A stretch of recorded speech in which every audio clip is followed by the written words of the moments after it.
निताय कृष्ण चैतन्य नामिने गौरात्विषे नमः। हरे कृष्णा कृष्णा कृष्णा हरे हरे, हरे राम राम राम हरे हरे। आज श्री चैतन्य महाप्रभु के परिकर श्री जगदीश पंडित जी की शुभ आविर्भाव तिथि है। यद्यपि हमारी पंजिका में, रमणी मोहन प्रभु पंजिका में क्या लिखा, आज का क्या है, तिरोभाव, किंतु मैंने चैतन्य चरितामृत में देखा, 2-3 और स्थानों पर भी देखा, आज लिखा है पौषी द्वादशी, पौष मास की प्रभुपाद जी ने लिखा द्वादशी, वो उनका आविर्भाव दिवस है। और उससे पहले अभी कुछ दिन पहले जो तृतीया गई थी, उस दिन उनका तिरोभाव तिथि था। इस प्रकार से शिला प्रभुपाद जी ने वर्णन। चैतन्य चरितामृत आदि लीला 10th अध्याय 10th परिच्छेद, उसमें एकादश परिच्छेद 30 संख्या प्यार जो है, एकादश में 30 संख्या प्यार, उसी के अनुभाष्य में शिला प्रभुपाद जी ने सबसे अंत में लिखा है श्री चैतन्य चरितामृत आदि लीला एकादश परिच्छेद और 30 संख्या जो प्यार है, उसी में शिला प्रभुपाद जी ने सबसे अंत में लिखा है अपने अनुभाष्य में, जगदीश पंडितेर तिरोभाव दिन पौषी शुक्ला तृतीया, अर्थात अभी जो है पौष मास का अभी कृष्ण पक्ष चल रहा है, और जो नहीं अभी भी शुक्ल पक्ष ही है। शुक्ल पक्ष का, क्योंकि अभी अमावस्या जब आएगी तब ये क्या जो अभी अमावस्या नहीं आएगी, अभी पूर्णिमा आएगी, तो पूर्णिमा से अमावस्या तक के 15 दिन जो होते हैं उसको क्या कहते हैं, उसको तो कहते हैं कृष्ण पक्ष। पूर्णिमा से अमावस्या तक उसको कहते हैं, पहले जो आता है कृष्ण पक्ष, और फिर अमावस्या से पूर्णिमा तक जो पक्ष आता है उसको कहते हैं शुक्ल पक्ष। कैसे स्मरण रखें इस चीज को, पूर्णिमा से लेकर के अमावस्या तक कौन सा पक्ष है, कृष्ण पक्ष। तो पूर्णिमा से अमावस्या आते आते क्या होएगा, चंद्र कम होता जाता है, कम होता जाता है, मतलब कि अंधकार थोड़ा बढ़ता है। तो इसीलिए पहले पूर्णिमा से अमावस्या तक वाला जो पक्ष है उसको कहते हैं कृष्ण पक्ष, और फिर अमावस्या से फिर से क्या होता है, चंद्र का जो कला वो बड़ा होता है, प्रकाश बढ़ता जाता है, पूर्णिमा में आते आते पूर्ण प्रकाश होता है। तो इसीलिए बाद वाला जो अमावस्या से पूर्णिमा का 15 दिन, उसको क्या कहते हैं, शुक्ल पक्ष। तो अभी शुक्ल पक्ष चल रहा है पौष मास का। तो इसी पौष मास की जो तृतीया तिथि, शुक्ला तृतीया, पौष मास की शुक्ला तृतीया, उसमें उनका तिरोभाव दिवस था। मतलब कि आज से कितना दिन पहले, आज 12 है और तीसरा दिन था वो, तो वही तो 9 दिन का अंतर है तरीके। शुक्ल पक्ष की आज तृतीया है ना, द्वादशी है। आज क्या है, अब बोलेगा नहीं, पहले बीच में बोलता जा रहा। आज क्या है, आज द्वादशी है। द्वादशी वाले दिन में आविर्भाव तिथि है, और आज से 9 दिन पहले जो तृतीया चली गई उस दिन क्या था, तिरोभाव तिथि था। ये बात प्रभुपाद जी ने लिखी हुई है अनुभाष्य में, 2-3 स्थानों पर मैंने इसको मिला करके देखा तो यही वाला ही ठीक है। हमारी जो पंजिका उसमें किसी कारणवश कुछ और रह गया है, इसलिए वहां पर आज तिरोभाव लिख दिया, किंतु आज तिरोभाव नहीं है, आज आविर्भाव तिथि है। श्री जगदीश पंडित जी की आज शुभ आविर्भाव तिथि है, पौषी शुक्ला द्वादशी के दिन में। अभी हम लोग उसी के उपलक्ष्य में श्री जगदीश पंडित जी का जो कुछ उनका जीवन चरित्र और उसमें कुछ शिक्षा मूलक जो वस्तुएं, उसको हम लोग अभी थोड़ा सा श्रवण करेंगे। श्रीला प्रभुपाद जी ने अपने अनुभाष्य में, चैतन्य चरितामृत के अनुभाष्य में ही उनका जो वर्णन किया उनके विषय में, हम सबसे पहले थोड़ा थोड़ा उसी को श्रवण करेंगे। 2 जगह पर चैतन्य चरितामृत में उनका वर्णन आया, एक 10वें परिच्छेद में आदि लीला के और दूसरा आदि लीला के ही 11 परिच्छेद में। तो पहले श्रीला प्रभुपाद जी ने जो उनके विषय में लिखा है वो पढ़ते हैं।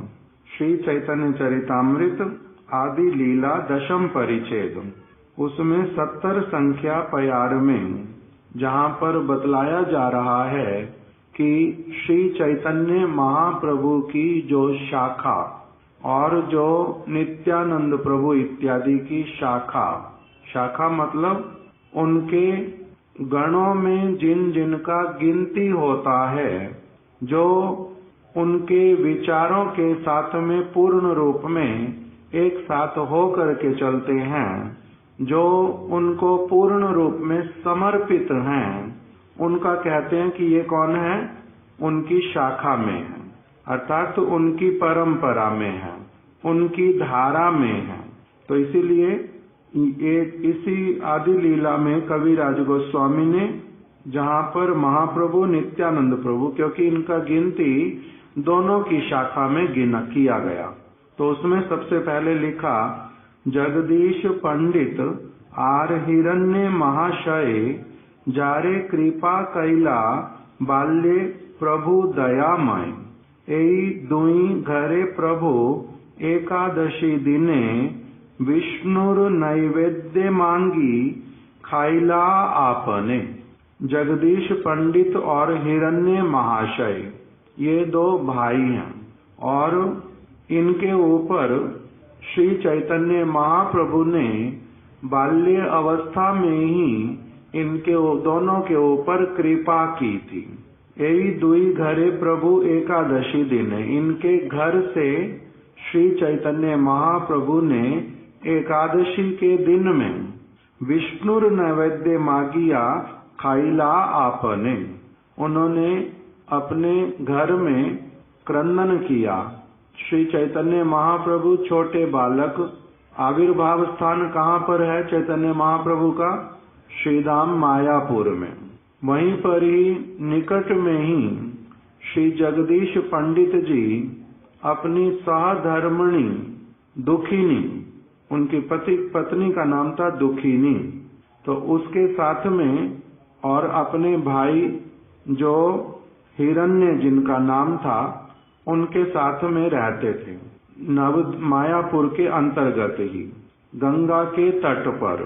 वहीं पर ही श्री चैतन्य महाप्रभु ने अपने घर में जो है वो रोना प्रारंभ किया, क्रंदन किया बहुत अधिक, और उसी में ही उनसे जब बार बार पूछा गया कि इतना अधिक क्रंदन क्यों करते हो, क्योंकि पहले जिस समय बालक का नामकरण हो गया, नाम रखा निमाई, तो निमाई जब भी रोता था बालक के रूप में, तो आस पड़ोस की माताएं और कभी शची माता, कभी जगन्नाथ मिश्र, वो लोग हरि बोल हरि बोल हरि बोल हरि बोल कह करके कीर्तन करते, और महाप्रभु निमाई बालक जो है वो एकदम से रोते रोते चुप हो करके खिलखिला करके हंस उठता और शांत हो जाता। जैसे ये लोग हरि बोल कहना बंद करते फिर से उनका क्रंदन प्रारंभ हो जाता। तो इसीलिए सब समय क्या बोलते रहना पड़ता था? हरि बोल हरि बोल हरि बोल हरि बोल, जिससे वो बच्चा जो है एकदम से शांत रहता है, हंसता रहता है, खेलता रहता है, इधर से उधर करता रहता है, सब समय बोलते रहते हैं। किंतु एक दिन ऐसे वाला आ गया कि अभी एकादशी का दिन है और बालक निमाई जो है वो रोता जा रहा है, रोता जा रहा है, रोता ही जा रहा है। सभी इकट्ठे हो गए, बहुत सारे लोग इकट्ठे हो गए और सभी मिलकर के उच्च स्वर में हरि बोल करने लगे। तब भी निमाई शांत नहीं होता, रोना बंद नहीं करता।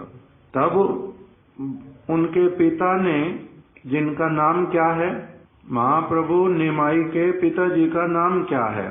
श्री जगन्नाथ मिश्र। श्री जगन्नाथ मिश्र जी जो हैं, उन्होंने कहा अपने बालक को कि आज बात क्या है, इतना अधिक क्रंदन करता है, क्या चाहिए तेरे को? जो चाहिए वो बताओ अपने मुख से, जो कहोगे वही ला कर के दूंगा। इतना अधिक रोते क्यों हो? हरि बोल तो सारे लोग कर ही रहे हैं। तब बालक ने, निमाई ने क्या कहा कि जो जगदीश पंडित उनके घर पर भगवान विष्णु के उद्देश्य से नैवेद्य बन रहा है, उस नैवेद्य को ला करके मुझे खिला दो, तब मेरे को शांति पड़ेगी। नैवेद्य क्या होता है? नैवेद्य का अर्थ जो वस्तु अभी बन रही है, बन करके भोग लगेगी, लगभग सारा कुछ प्रस्तुत हो गया है किंतु अभी भोग नहीं लगा है, उसको कहते हैं नैवेद्य। तो निमाई पंडित ने क्या बोला कि उनके घर पर जो जगदीश पंडित और हिरण्य हैं, इनके घर पर भगवान विष्णु के उद्देश्य से नैवेद्य बन रहा है। वो नैवेद्य आप क्या करो, ला कर के दो, मैं उसको जब ग्रहण कर लूंगा, उसका भोजन करूंगा, तब मैं शांत हो पाऊंगा। मेरे को नहीं तो भीतर ही भीतर में बहुत असुविधा हो रही है।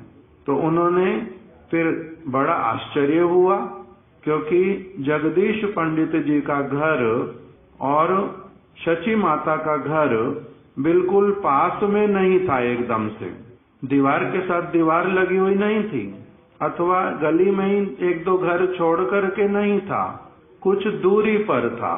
तो सभी को बड़ा आश्चर्य हुआ कि ये छोटा सा बालक, इसको कैसे पता चला पहली बात तो कि उनके घर पर भगवान विष्णु के उद्देश्य से नैवेद्य बन रहा है। हमें ही नहीं पता कि वहां पर ऐसा कुछ हो रहा है या नहीं हो रहा। तो फिर वहां पर श्री जगन्नाथ मिश्र गए, हिरण्य के घर पर, जगदीश पंडित जी के घर पर जब देखा कि सचमुच में तो आज उन्होंने बहुत बड़ा आयोजन करके, बहुत सारे लोग मिल करके वहां पर क्या कर रहे हैं, भगवान विष्णु के उद्देश्य से विशेष विशेष नैवेद्य बना रहे थे। तब इनको आश्चर्य हुआ बहुत। उनसे उन्होंने बालक निमाई की सारी बात जगदीश पंडित और हिरण्य पंडित इन लोगों को बताई, और उन्होंने भी साथ साथ में स्वीकार कर लिया कि अगर यही बात है तो अवश्य ही उसके लिए ये सारा नैवेद्य आप ले करके जाओ। मैं जो हमारे घर पर विग्रह, उनके लिए पुनः अच्छी तरह से नैवेद्य प्रस्तुत करवाऊंगा, आप ये सारा नैवेद्य ले करके जाओ। अगर उस बालक को पता चला तो इसका अर्थ क्या है? इसका अर्थ है कि वो साधारण बालक नहीं है। इस प्रकार से कह के इन्होंने अपने घर से नैवेद्य दिया था एकादशी के दिन में। नैवेद्य का एक और अर्थ जिसमें अन्न जातीय सारी वस्तुएं होती हैं, क्योंकि भगवान को एकादशी के दिन में भी अन्न का भोग इत्यादि सारा कुछ लगता है। हम लोगों का उपवास है, भगवान का उपवास नहीं होता, इसलिए उनको अन्न का भोग भी निवेदन होता है।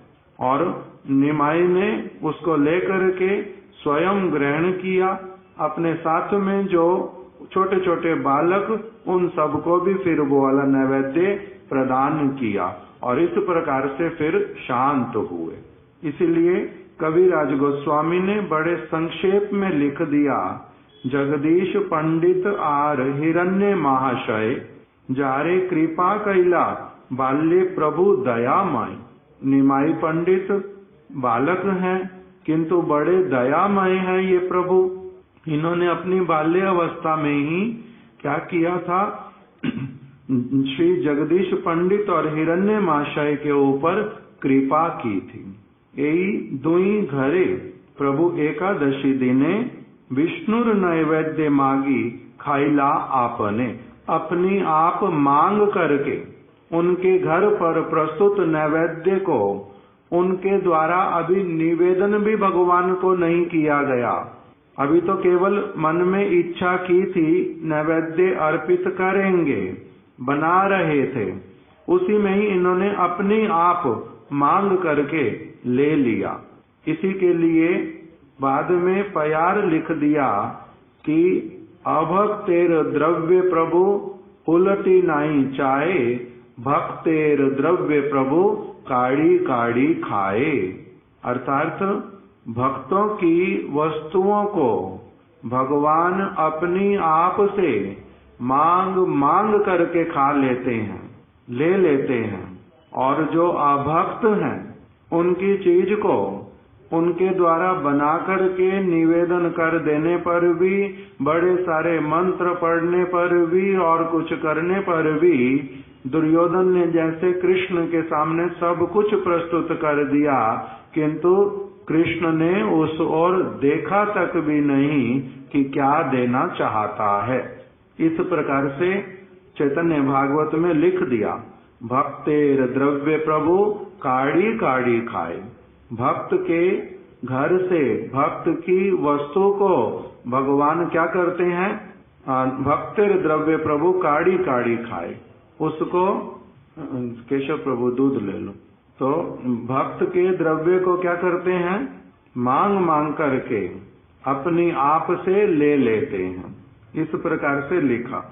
इसी दो प्यार कविराज गोस्वामी ने लिख दी श्री जगदीश पंडित जी के विषय में, और प्रभुपाद जी ने फिर अनुभाष्य में जो लिखा उसमें लिखा हुआ, जगदीश पंडित अपरे यज्ञ पतनयौ श्री जगदीश हिरण्याक्षौ हिरण्यकौ एकादश्याम ययोर अन्नम प्रार्थयित्वात् अघसत प्रभु। ये वाला वचन प्रभुपाद जी ने श्री गौर गणोदेश दीपिका से लिख दिया, जिसमें लिखा हुआ महाप्रभु के जो जो परिकर उनके ब्रज लीला में क्या क्या स्वरूप हैं। कृष्ण गौरांग महाप्रभु बन करके आए, राधा जी का भाव लेके आए। बलदेव जी नित्यानंद प्रभु के रूप में आविर्भूत हुए। राधा रानी गदाधर पंडित के रूप में आई। ललिता सखी वो श्री स्वरूप दामोदर। विशाखा सखी वो श्री राय रामानंद। और माता यशोदा शची माता के रूप में, और नंद बाबा जगन्नाथ मिश्र के रूप में। ऐसे करके ब्रज के जो जो सखा, गोपियां, वृद्ध माता पिता, कौन कौन ब्रज में उनका क्या नाम है और गौरांग महाप्रभु की लीला में उनका क्या नाम है, इस सारी चीज को वर्णन कर दिया श्री कवि करुणपुर गोस्वामी ने अपने ग्रंथ गौर गणोदेश दीपिका में। उसी से ही लेकर के प्रभुपाद जी ने लिख दिया कि जो ये जगदीश पंडित हैं, इनका ब्रज जगदीश पंडित भी और उनके भाई हिरण्य भट्ट, उनका जो स्वरूप ब्रज लीला में वो क्या है? ये ब्राह्मण पत्नियां, यज्ञ पत्नियां जो थी ब्रजलीला में, जिनके पास में कृष्ण के सखाओं ने भातरोल में जाकर के उनसे क्या कि हम लोगों को भूख लगी है, कुछ भोजन दे दो, उनके पास गए थे। वही जो यज्ञ ब्राह्मणों की पत्नियां, विप्र पत्नियां, वही जो हैं वो बन करके उनमें से 2 विप्र की पत्नियां, वही महाप्रभु की लीला में उनका नाम क्या हुआ? उनका नाम हुआ जगदीश पंडित और एक का नाम हुआ श्री हिरण्य पंडित। भाई हैं दोनों। उन लोगों का जो उपाधि सरनेम वो था भट्ट, किंतु विद्वान व्यक्ति, इसलिए इनका नाम पड़ गया जगदीश पंडित। तो ये जगदीश पंडित स्वरूपता दोनों भाई, जगदीश पंडित और हिरण्य पंडित, ये दोनों कौन हैं ब्रजलीला में? यज्ञ पत्नियां, ब्राह्मणों की पत्नियां। तो जिनका स्त्री शरीर था ब्रजलीला में, वो गौर लीला में पुरुष शरीर में आ गए। तो कहते हैं जी भगवान की इच्छा से, भगवान की सेवा के उद्देश्य से उनके परिकरों को भगवान जिस प्रकार का शरीर देते, वैसे वाले शरीर को लेकर के वो अपना लीला संपूर्ण करते हैं, सेवा करते हैं। तो गदाधर पंडित कौन, राधा रानी कौन बन गई? गदाधर पंडित, उनका भी क्या है? राधा रानी के रूप में स्त्री वाला शरीर, और यहाँ पर कौन से वाला शरीर है? पुरुष वाला। वहां पर ललिता सखी, विशाखा सखी, माता यशोदा स्त्री वाला शरीर, किंतु गौरांग महाप्रभु की लीला में शची माता के रूप में वो तो स्त्री के स्वरूप में रहा, और दूसरा ललिता विशाखा इत्यादि जो है वो किस रूप में आ गए? स्वरूप दामोदर जी और राय रामानंद के रूप में। तो इसीलिए भगवान की लीला में ये सारा कुछ संभव, उसमें इस जगत वाली प्राकृत जो बुद्धि उसका उपयोग नहीं करते। तो इसलिए पहला तो ये बता दिया, और इसी में भी उन्होंने भी जोर दिया इस बात पे, क्या नाम, कवि कर्णपुर गोस्वामी ने, कि एकादश्याम ययोर अन्नम, एकादशी के दिन में जिनके घर से अन्न को लेकर के गौरांग महाप्रभु ने ग्रहण किया था। तो इसलिए ये उनका क्या बन गया? जगदीश पंडित जी का एक विशेष जो स्मरण करने वाली लीला। दूसरा उनके लिए लिखा, जगदीश पंडित जी के लिए, आसीद ब्रजे चंद्रहासो नर्तको रस कोविदा, सो अयम नित्य विनोदी श्री जगदीशाख्ये पंडिता। कह रहे हैं ब्रज में श्री कृष्ण के एक सखा हैं, सखा तो नहीं, ब्रज में एक नर्तक है। नर्तक का मतलब जैसे कृष्ण का जन्म हुआ जिस समय नंद बाबा के घर पर, अगले दिन नंद महोत्सव मनाया गया। उस नंद महोत्सव में ब्रज के सभी लोग एकत्रित हो गए। कौन कौन आए? उसमें एक प्रकार के लोगों का नाम बोलते हैं वंदीजन। वंदीजन आ गए। वंदीजन कौन होते हैं? जो पूरे गांव के लोगों की कुल परंपरा को जानते हैं। कृष्ण का जन्म हुआ, इनके पिता कौन हैं? उनका नाम नंद बाबा। उनके पिताजी का नाम क्या है? परजन्य महाराज। फिर उनके पिताजी कौन? उनके पिताजी कौन? ये कौन से कुल से आए हैं? इनकी माता जी कौन से कुल से आई हैं? इनके कुल में किस किसने विशेष विशेष कार्य किए हैं? इनका पुत्र जो है अपने कुल के इस व्यक्ति के स्वभाव के अनुसार बने, हम आशीर्वाद देते हैं। ये इस कुल में जो इनके इस कुल के पूर्वज में जो गुण थे, ये वाले गुण इस बालक में आए। इस प्रकार से जो कुल का वर्णन करते जाते, विशेष विशेष जो गुण कुल के व्यक्तियों में थे वो बोलते जाते और बालक को आशीर्वाद देते जाते, इसमें भी ये वाला गुण आ जाए, इसमें भी ये वाला गुण आ जाए। उनको क्या कहते हैं? बंदीजन। तो बंदी होते थे अलग अलग स्थानों पर। अभी हम लोग सिर्फ एक ही चीज जानते हैं कि हम लोग हरिद्वार जाएंगे तो वहां पर ऐसे वाले पंडे होते हैं जिनसे हम पूछेंगे हमारे कुल का कौन कौन व्यक्ति हरिद्वार में आया था, उनके नाम क्या क्या थे, वो अपना खोल करके क्या बोलेंगे पोथी, उसमें से खोल के बता देंगे सारा कुछ। तो इसी प्रकार से अब हमें सिर्फ एक पता, पहले बहुत सारे लोग ऐसे होते थे, गांव गांव में बंदी लोग आ जाते थे। और दूसरा क्या बताया, दूसरे आते थे नर्तक। वो नर्तक क्या करेंगे, वो नृत्य करेंगे बड़े आनंद के साथ में। जैसे जैसे बंदी कुछ बोलता जाएगा, नर्तक लोग क्या करेंगे, जो वो बोलेंगे कोई विशेष गुण किसी का, उसी विशेष गुण के ऊपर एकदम से नृत्य करके दिखलाएंगे कि हाँ हाँ ये वाला गुण इस बालक में आए, ये वाला गुण इस बालक में आए। तो वो लोग क्या करते हैं, नृत्य करते हैं। तो वो जो बंदी लोगों के साथ में जो नर्तक लोग नंद बाबा के घर पर जब कृष्ण का जन्म हुआ, अथवा रोहिणी माता ने जब बलदेव जी को जन्म दिया, वृषभानु महाराज के घर पर जब राधा रानी का जन्म हुआ, अथवा किसी के घर पर और सुबल, श्रीदाम, मधुमंगल, ये जब सारे आविर्भूत होते हैं, तो वहां पर जाकर के नर्तकों में से एक विशेष नर्तक जिनका नाम था चंद्रहास, चंद्रहास नाम का जो नर्तक, वही जो है ब्रज लीला में क्या करते थे, नृत्य करते थे बंदी जनों के साथ मिल करके। वो नर्तक जो चंद्रहास, वही चंद्रहास रस कोविदा, बड़े एकदम से रसिक, आनंद में मग्न होकर के नृत्य करते। और जो बोला जा रहा है, बिना बोले ही इनके नर्तन को देखने से सब समझ आ जाता है कि क्या बोला जा रहा है। वो बोलेंगे इनके कान में और ये नृत्य करके दिखलाएंगे। इस प्रकार से नृत्य के माध्यम से बोली हुई बात को अपने हाव भाव के साथ में जो समझा देते, उनको, उनका नाम था ब्रज में चंद्रहास नर्तक। वही चंद्रहास नर्तक जो हैं, वही क्या है, जगदीश पंडित। महाप्रभु की लीला में, ब्रज लीला में क्या नाम बता दिया, नर्तक चंद्रहास। और कृष्ण महाप्रभु की लीला में वो क्या बन के आ गए, श्री जगदीश पंडित।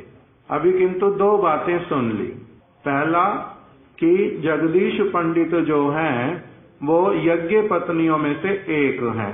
दूसरा हमने अभी क्या सुना कि वो चंद्रहास नामक नर्तक हैं ब्रज लीला के। तो ये दो व्यक्ति एक साथ में कौन से शरीर में हैं, श्री जगदीश पंडित के रूप में। महाप्रभु की लीला में ऐसे बहुत सारे परिकर, जिनके भीतर में ही, एक ही व्यक्ति के भीतर में भगवान के 2-3 परिकर इत्यादि एकत्रित आविर्भूत हुए। जैसे शिला हरिदास ठाकुर, हरिदास ठाकुर जो हैं वो कौन कौन हैं, उनमें एक बताया कि हरिदास ठाकुर जी ब्रह्मा जी हैं, जो ब्रज में ब्रह्मा जी आए, बालकों को चुराया, बाद में फिर 1 वर्ष के बाद में बालकों को लौटा दिया। और जिनको कृष्ण के विषय में संशय हो गया था कि ये भगवान कैसे हो सकते हैं, इसलिए उनके सखाओं को चुरा लिया था।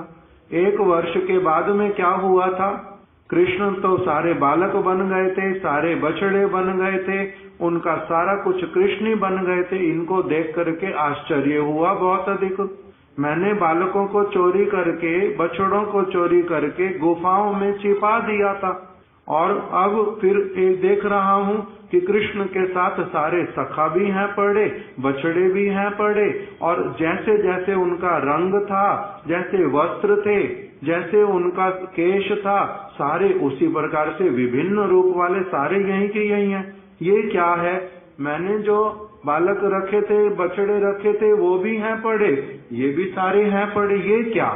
उसी समय साथ साथ में कृष्ण ने कृपा करके इनको क्या दिखलाया था, अपने सारे सखाओं को, सारे बछड़ों को चतुर्भुज नारायण के रूप में इनको दर्शन करवाए थे। उसी में फिर ये उनके चरणों में प्रणत हो गए और अपनी भूल को स्वीकार किया बड़ी सारी स्तव और स्तुतियां की और कृष्ण ने कुछ प्रसन्नता जब प्रकाशित की तब ये फिर अपने स्थान पर लौट गए थे। किंतु ब्रह्मा जी के मन में सब समय एक दुख रह गया कि मेरे से अपराध बना है, मैंने कुछ दोष किया है, वो दोष मेरा सेवा के द्वारा दूर होगा। इसलिए उन्होंने नवद्वीप धाम में जाकर के वहां पर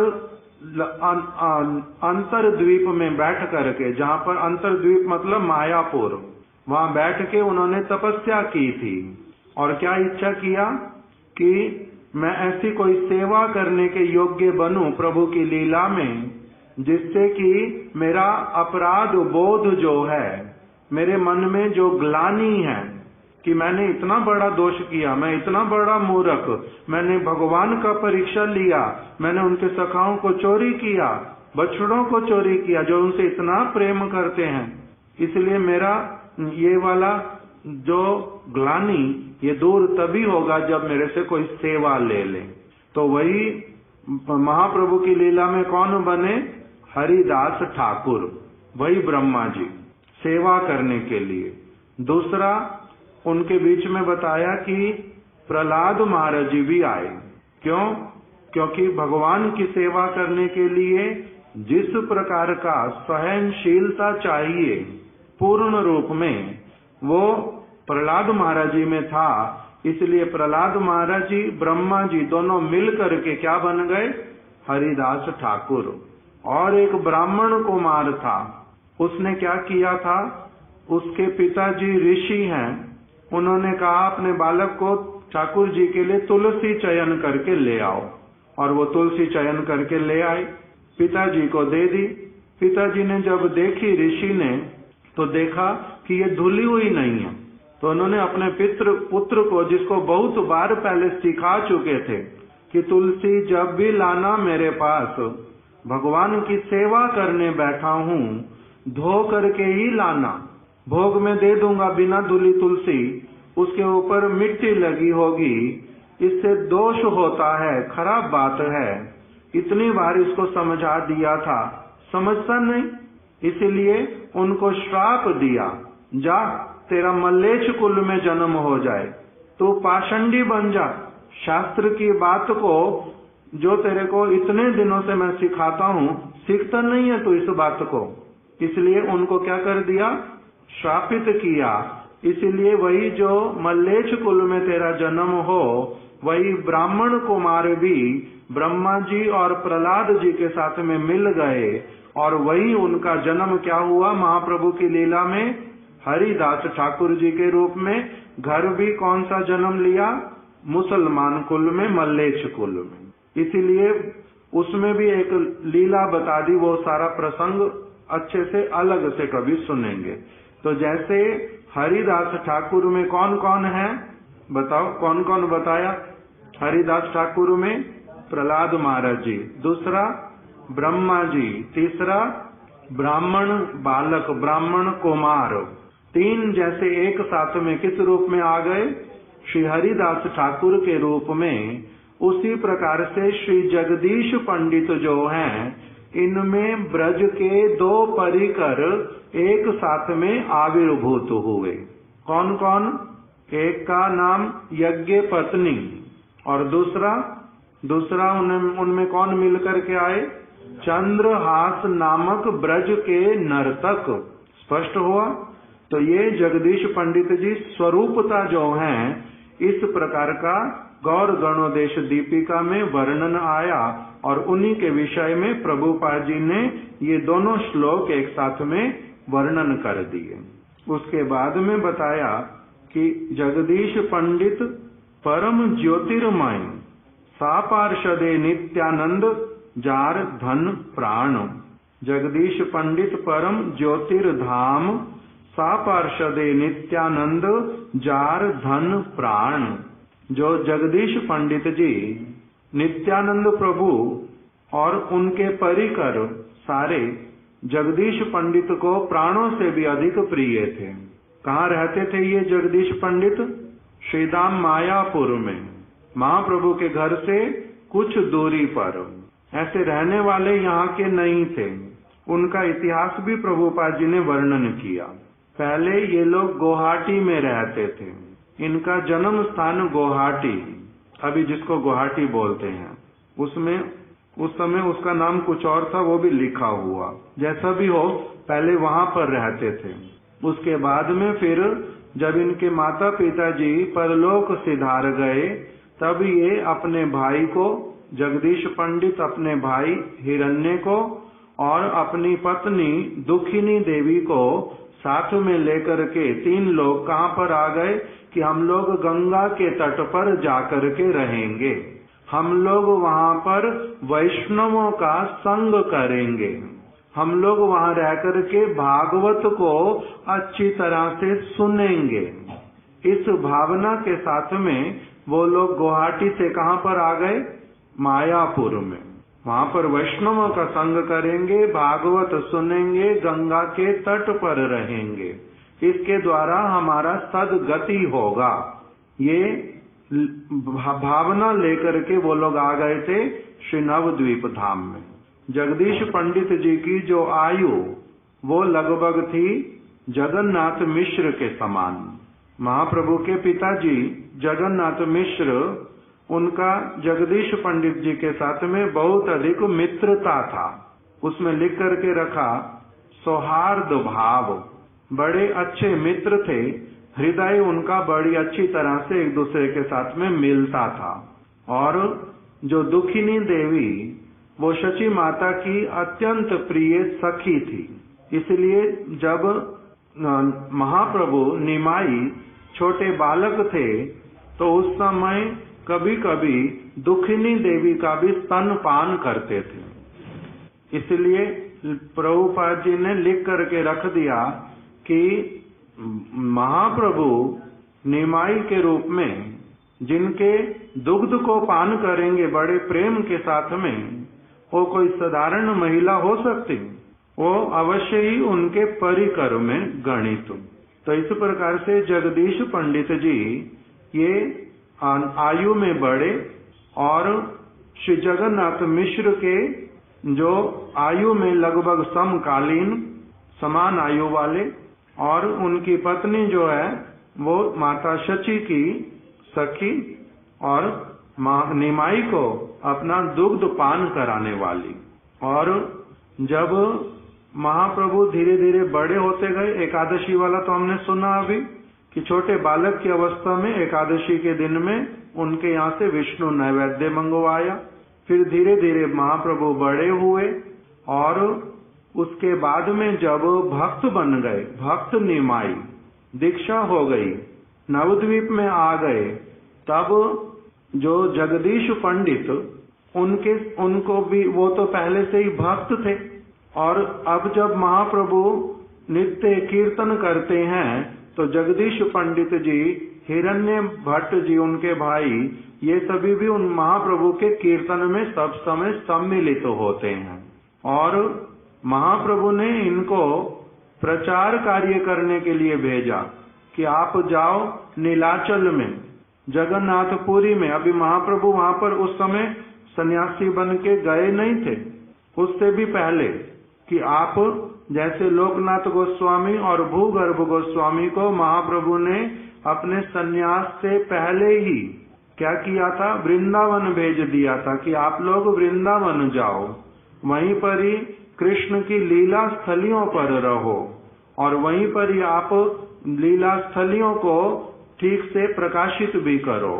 उसी प्रकार से श्री जगदीश पंडित जी को अपने सन्यास से पहले ही महाप्रभु ने कहा भेजा कि आप नीलाचल में जाकर के जो भागवत में चीजें लिखी भगवान श्री कृष्ण की और जो हरि नाम संकीर्तन, इसका सारा कुछ आप जगन्नाथपुरी में जाके, वहां पर बहुत लोग आते हैं, 4 धाम में से एक धाम जगन्नाथपुरी को मान करके बहुत सारे लोग सब समय वहां पर आते हैं दर्शन करने के लिए।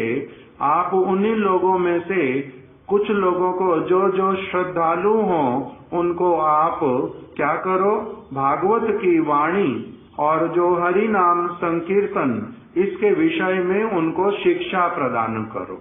तो महाप्रभु के कहने पर ये कहाँ पर चले गए थे कुछ समय के लिए, बीच बीच में जाते नीलाचल में, वहां पर भक्तों में प्रचार करते, श्रद्धालु लोगों में।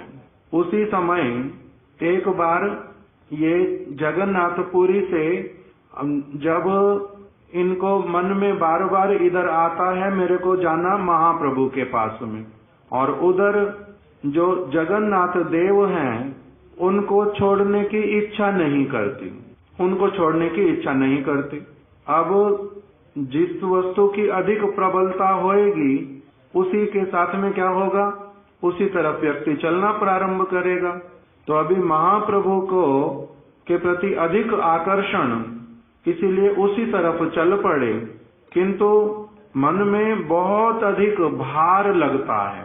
पुनः पुनः पीछे मुड़ करके देखते हैं, यहाँ से जा रहा हूँ, जगन्नाथ जी के कल से दर्शन नहीं होंगे मेरे को, किस प्रकार से मैं इनके दर्शन किए बिना जीवित रह पाऊंगा। महाप्रभु तो निमाई तो कब मिलेंगे, कितना समय अभी बीच में लगेगा, मेरे प्राण तो कहीं नहीं चले जाएंगे।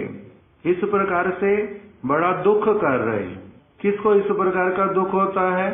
ग्रंथ में लिख करके रखा कि कितने ही लोग वृंदावन जाते, कितने ही लोग जगन्नाथपुरी जाते, दर्शन भी करते, वहां पर प्रसाद भी पाते, कुछ समय रहते भी, वापस जब उनको कहीं पर भी लौटना होता है तो कहाँ मन में दुख होता है कि मैं धाम से क्यों जा रहा हूँ, मैं यहाँ की भूमि को छोड़ के क्यों मुझे बाहर जाना पड़ रहा है। किसके मन में आता है? मैं भगवान के साक्षात फिर दर्शन नहीं कर पाऊंगा।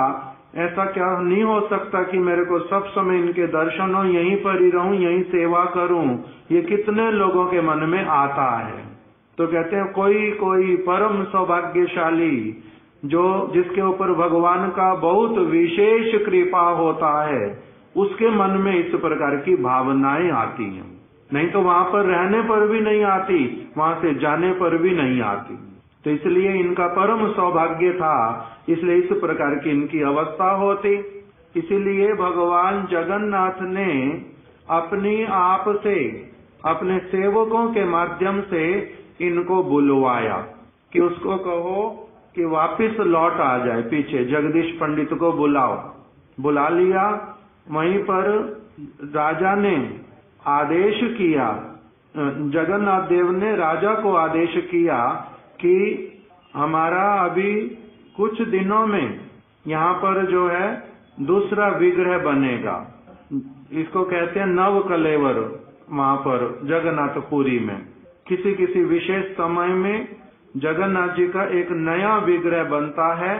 पुराने वाले विग्रह को लेकर के वहां पर एक स्थान है मंदिर के भीतर में ही, उसको बोलते हैं समाधि स्थल। वहां पर जो प्राचीन विग्रह होता है उसको लेकर के वहां पर मिट्टी में देते हैं। जगन्नाथ जी, बलदेव जी, सुभद्रा जी, सुदर्शन जी, और फिर नए चारों विग्रह जो हैं वो मंदिर में प्रतिष्ठित होते हैं। तो जगन्नाथ देव ने राजा को आदेश किया कि अभी तो हमारे नए विग्रह बन जाएंगे, मेरे वाला जो विग्रह उसको इस बार समाधि देना नहीं, ये जगदीश पंडित को मेरा वो वाला विग्रह जो है साथ में देना। जब ये सारी बात सुन रहे हैं जगदीश पंडित, तो उन्होंने साथ साथ में अत्यधिक सरल भाव से बोल दिया, इसको मैं लेकर के कैसे जाऊंगा, मैं कैसे लेके जाऊंगा, विग्रह इतना बड़ा, मैं इसको लेकर के कैसे जाऊंगा। तब जगन्नाथ देव ने उनको अपने हाथ से एक छड़ी दी कि ये छड़ी तुम अपना पकड़ लो और एक छोटा सा बहुत बारीक कपड़ा ले लेना, उसी कपड़े को पोटली जैसा बना करके उसी में ही ये छड़ी के ऊपर लटका के अपने कंधे पर ले जाना। तो इतना कैसे संभव होगा, ये छड़ी देखने में 1 मिनट में टूट जाएगी, ये तो इतनी विग्रह इतना बड़ा, छड़ी इतनी छोटी सी पतली। तो उसी समय जगन्नाथ देव ने बोला मैं कैसा बन जाऊंगा, एक नाम दिया, एक तरह का मुकुट बनता है भगवान का, जगन्नाथपुरी में भगवान के मुकुट बनते हैं, उसको कहते हैं शोलाका, शोलाका का बनता है। अर्थात एक एक पेड़, उसकी छाल इत्यादि बहुत सफेद रंग की, एकदम से बहुत हल्की होती है, देखने में लगेगा वो बहुत बड़ा मुकुट, हाथ में उठाओगे ऐसे लगेगा जैसे रुई का बना हुआ, बिल्कुल भारी नहीं है। तो जगन्नाथ देव ने कहा कि मैं शोलका जैसा बन जाऊंगा, तुम मेरे विग्रह ऐसे ही रहेगा, किंतु जब तुम उठाओगे वो इसी छड़ी के ऊपर ही तुम्हारे साथ में चला जाएगा। वही विग्रह लेकर के फिर श्री जगदीश पंडित चल पड़े थे। चलते चलते उन्होंने एक ग्राम पड़ता है नवद्वीप धाम से थोड़ा सा पहले आता है, अभी वहां उस स्थान का नाम पहले था एक चक्र, बाद में उसका भी लीला है, इतिहास बड़ा सारा। एक चक्र, उसके बाद में उसका नाम पड़ गया चक्रदाहा, और अभी आजकल के लोग उसको कहते हैं चाकदाहा। वहीं चाकदा में गंगा के तट पर जगदीश पंडित जी ने वो विग्रह रख दिया, स्नान इत्यादि करने के लिए गए, और जब लौट करके आए, वट वृक्ष के नीचे रखा था, तो जब स्नान करके आए गंगा में, तो अब वो विग्रह जो है जैसा भारी होता है वैसे ही भारी हो गया। अब उसको और उनके द्वारा उठाना संभव हुआ नहीं। तो उसी से ही श्री जगदीश पंडित ने निर्णय किया कि जगन्नाथ देव की इच्छा जो वो यहीं पर रहेंगे, और मेरे को भी उनको यहीं पर ही रखने की कामना है। तो वहीं पर ही फिर वो रह गए, और उन्होंने अपने भाई को, हिरण्य भट्ट को, और अपनी पत्नी दुखनी देवी को, उनको भी वहीं पर बुला लिया, और वहीं पर नित्य प्रति जगन्नाथ देव की सेवा करने लगे। वहीं उनके घर पर फिर उनका घर बना लिया पास में, फिर मंदिर भी बनाया जगन्नाथ देव के लिए, और फिर वहीं पर ही महाप्रभु नित्यानंद प्रभु 2 बार उनके घर पर अपने परिकरों के साथ में आए, और वहां पर रास नहीं, संकीर्तन वहां पर किया। इस प्रकार से जब फिर महाप्रभु ने जब जाने की इच्छा की कि अब तो मैंने संन्यास लेना, मैं जगन्नाथपुरी चला जाऊंगा, तब दुखिनी देवी बहुत अधिक विलाप करने लगी कि हमारे को तुम्हारा फिर दर्शन होएगा नहीं, शरीर हमारा वृद्ध, हम कब मर जाएंगे पता नहीं है। जब बहुत विलाप किया, तब वहां पर महाप्रभु ने उनको एक विग्रह के रूप में, जैसे गौरीदास पंडित के घर पर गौर नित्यानंद प्रभु एक तरफ विग्रह बन गए और एक तरफ चलना प्रारंभ कर दिया, इसी तरह से इनके घर पर महाप्रभु विग्रह के रूप में रह गए। वो विग्रह भी अभी वहां पर जशड़ा में दर्शन करने, एक चाकदा जशड़ा एक ही बात, चाकदा बड़े स्थान का नाम, उसमें छोटा गांव जहां पर जगन्नाथ जी रहते हैं उसको बोलते हैं जशड़ा। तो वहीं पर ही ये विग्रह अभी भी हैं, जगन्नाथ जी का भी और जो महाप्रभु का भी, उसका नाम गौर गोपाल विग्रह का, वो भी वहीं पर विराजित हैं। तो यही जो श्री जगदीश पंडित ये नित्यानंद प्रभु के प्रति भी अत्यधिक आत्म समर्पित थे, उनकी भी बहुत विशेष सेवा करते थे। इसीलिए प्रभुपाद जी ने चैतन्य भागवत में से लिख दिया, जगदीश पंडित परम ज्योतिर्धाम। जगदीश पंडित जो हैं ये ज्योतिर्धाम, ज्योतिर्धाम मतलब जिनके हृदय में भगवान जो हैं सब समय अपने परिकरों के साथ में प्रकटित होकर लीला विहार करते हैं, ऐसे वाले जो जगदीश पंडित, उनके हृदय में भगवान सब समय अपनी लीला को प्रस्तुत करते हैं अपने परिकरों के साथ में। इसलिए उनका हृदय ही, वो स्वयं ही धाम स्वरूप कहलाते हैं, वो धाम स्वरूप कहलाते हैं। उनके हृदय में भगवान सब समय वास करते हैं। जहाँ भगवान वास करें, जहाँ उनके परिकर साथ में उनके वास करें, जिस स्थान पर, उसी को क्या कहते हैं? धाम। तो इसीलिए बोल दिया जगदीश पंडित परम ज्योतिर्धाम। उनके हृदय में भगवान सब समय अपने परिकरों के साथ में प्रकटित रहते थे। सा पार्षदे नित्यानंद जार धन प्राण। और नित्यानंद प्रभु उनके प्राण स्वरूप थे। उनके परिकर गण नित्यानंद प्रभु के, वो भी जो जो नित्यानंद प्रभु के साथ में रहते हैं, उनके मित्र हैं, उनकी सेवा करते हैं, उनकी सहायता करते हैं, उनके प्रति भी जगदीश पंडित जी का जो भावना, वो कैसे वाला होता है? एकदम से नित्यानंद प्रभु जैसा। आयु में बड़े होने पर भी इन नित्यानंद प्रभु, महाप्रभु, इनके परिकर गणों की सब समय सेवा करते हैं बड़े प्रेम के साथ में, कि ये बड़े अच्छे भक्त इतना अच्छे से संकीर्तन करते हैं, इनकी सब समय सेवा करनी चाहिए। ऐसे करके सबकी वो सेवा करते थे। इस प्रकार से एक स्थान पर प्रभुपाद जी ने बताया। दूसरे स्थान पर लिखा, श्री जगदीश पंडित, नदिया जिले के चाकदा स्टेशन के पास में ही इनका स्थान, जिसका नाम जशड़ा ग्राम, एक ये बता दिया। उससे पता चलता है कि ये पहले जो मैंने बोल दिया शायद उसी में होगा, फिर भी पढ़ लेते। जगदीश भट्ट पूर्व देश में अर्थात गुवाहाटी अंचले आविर्भूत हन। इनका आविर्भाव हुआ था कहाँ पर? गुवाहाटी में। हमने सुन लिया पहले, स्मरण भी रह जाएगा। इनके पिताजी जो है उनका नाम था कमलाक्ष भट्ट, तो ये उनके पुत्र थे। और इनके माता पिता भी जगदीश पंडित जी के वो बड़े विष्णु भक्ति पारायण थे, अच्छे गृहस्थ थे। और माता पिता के अप्रकट के बाद में ये अपनी जन्मभूमि को छोड़ के गंगा के तट पर आ गए, गंगा तीरे वास। और वैष्णव संगे काल कटाईवर जने, वैष्णवों का संग का इनका इस प्रकार का कामना कि अपने स्थान को छोड़ करके आ गए थे कहाँ पर? श्रीधाम मायापुर में। वैष्णव का संग मिलेगा, गंगा के तट पर वास करेंगे। और जगन्नाथ मिश्र के घर के कुछ दूरी पर ही आके इन्होंने अपना वास स्थान बनाया। गौर सुंदर जगदीश के हरि नाम प्रचार्य जन ने नीलाचले जाइते आदेश करन। इनको नीलाचल में हरि नाम का प्रचार करने के लिए महाप्रभु ने भेजा था। और जगदीश पंडित श्रीमन महाप्रभु राधेशे नीलाचले नाम प्रचार काले जगन्नाथ देवेर निकट प्रार्थना फले। जगन्नाथ देव से बार बार प्रार्थना कर रहे थे, मैं आपके दर्शन के बिना रहूंगा, आपके बिना कैसे जीवित रहूंगा। जब इस प्रकार से दुख करते करते जा रहे थे, तो उस प्रार्थना के फल से जगन्नाथ देव की मूर्ति जो है वो इनको प्राप्त हो गई।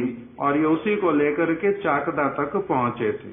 वहीं पर ही फिर विग्रह सब समय के लिए रह गई। और जो वो छड़ी जिसको जगन्नाथ देव ने दिया था, वो छड़ी के भी दर्शन होते हैं अभी वहाँ चाकदा में।